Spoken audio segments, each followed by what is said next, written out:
Hi, this is Wayne Rivers at FBI, and we build better contractors. This week I want to talk about the Great Resignation. It's a new thing, the Great Resignation, and what to do about it. Okay, so this information comes from a company called the Predictive Index, and some other part of this information comes from chiefexecutive.net. And frankly, until a few weeks ago, we really hadn't heard about the Great Resignation, and these statistics are shocking. According to the Predictive Index, 15 million people have quit their jobs since April. Now, I'm not sure what their cutoff date was, but it just came out in the news yesterday that over 4 million people quit their jobs in August alone. Can you imagine that? So people are leaving the workplace in droves for some combination of reasons, okay? What about this is important to you? Well, I haven't talked to a contractor or any business owner for that matter in ages that doesn't say their number one problem is not people. Getting the right people, getting quality people, motivated people on your team is everyone's challenge all the time. But it's a special challenge now. Is a special a word? I'm not sure, but it's a huge challenge right now, okay? So some more stats quickly. 73% of companies are hiring right now. So basically everybody. 68% are planning to go hybrid in terms of their workforce. So COVID has taught us that people can be productive when they're not in the office, and most employers just seem to be going with that. Why not? And this is another shocking. 50% of people, plus or minus, are considering job changes right now.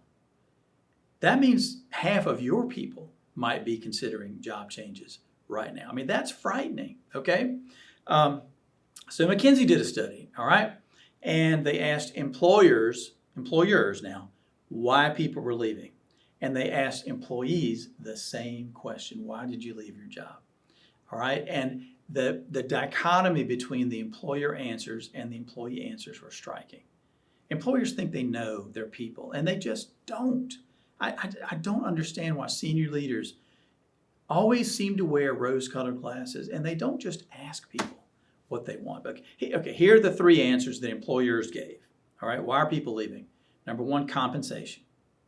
Number two, work-life balance. Number three, they were in poor physical or psychological health anyway. That's what employers said. Now contrast that with what employees said. Didn't feel valued by my company. Close second, 1 percentage point difference.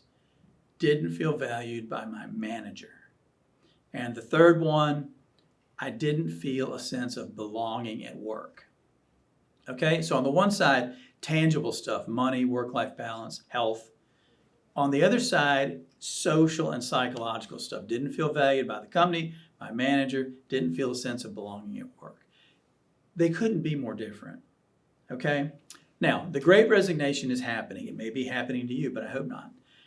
How can we combat this? How can we get people to look at us as an employer of choice and want to stay and feel valued and feel like they're a part of the family? Well, the first thing is you better get all hands on deck right now. I mean now, today, yesterday, hopefully. But you better be on top of this because in a worker shortage, the worst thing that could happen to you is your people start leaving. It's terrifying, but you've got project after project after project, opportunity after opportunity, and suddenly you don't have people to man the jobs. Holy moly, that's a nightmare. So take action now. Get together with your team, figure out what you're doing right, what you're doing wrong, what do you need to do more of, and by gosh, grab the bull by the horns and move on.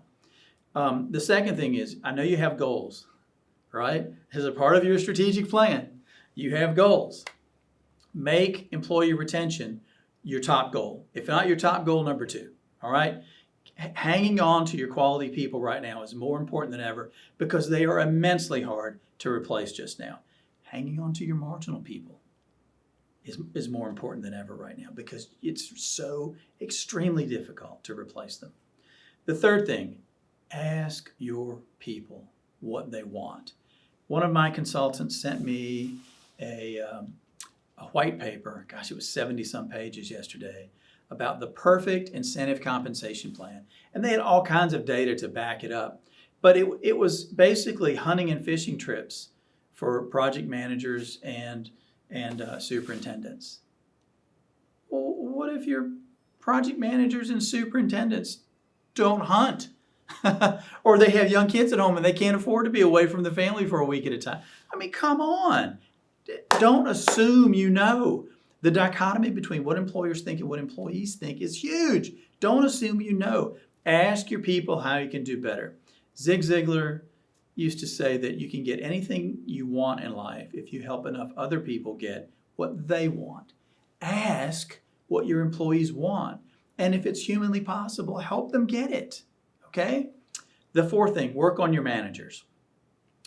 The number one, this is what employees say, the number one skill managers lack is what?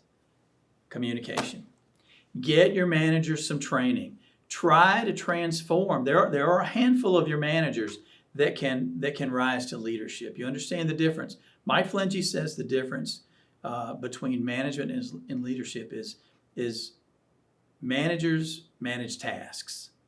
Leaders lead people. They inspire people. You see the difference? So work on your managers. Help them improve their communication skills, the biggest one of which is what? Listening. And also try to identify which of your managers have the capacity to become leaders and inspire your people day to day. The fifth thing, connect. We talk about strategic plans and the importance of plans all the time. What we don't talk about is day to day to day, connecting the 30,000-foot strategic plan, the goals, the mission, the values, the vision, with day-to-day activities that your employees are performing. So, the accounts payable clerk, maybe you're having a hard time. Maybe he or she is having a hard time understanding how that job connects to the 30,000-foot vision, mission, and values. So you've got to you've got to evangelize how that works, okay? Because everybody on the team is important.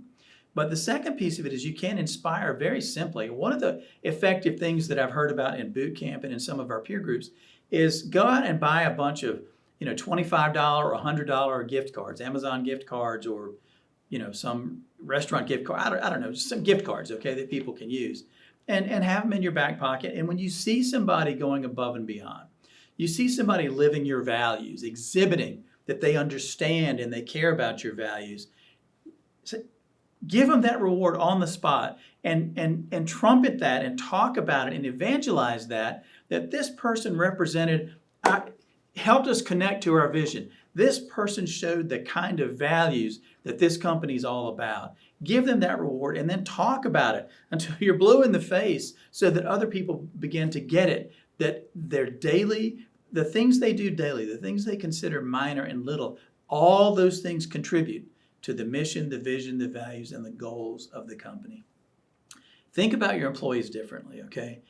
Another great motivational speaker from days past, Brian Tracy. Brian Tracy said, every individual is really the CEO of his or her personal service company. Every single one of your employees is the CEO of his or her personal service company. Think of them that way because they can literally take their personal service company and walk across the street tomorrow, given the hunger for employees in the construction and virtually every other industry. Treat them like they're the CEOs of their own little companies and think about how to get them more of the things they want in their lives. This is Wayne Rivers at FBI, and we build better contractors. We'd love to hear from you in the comments. Thank you.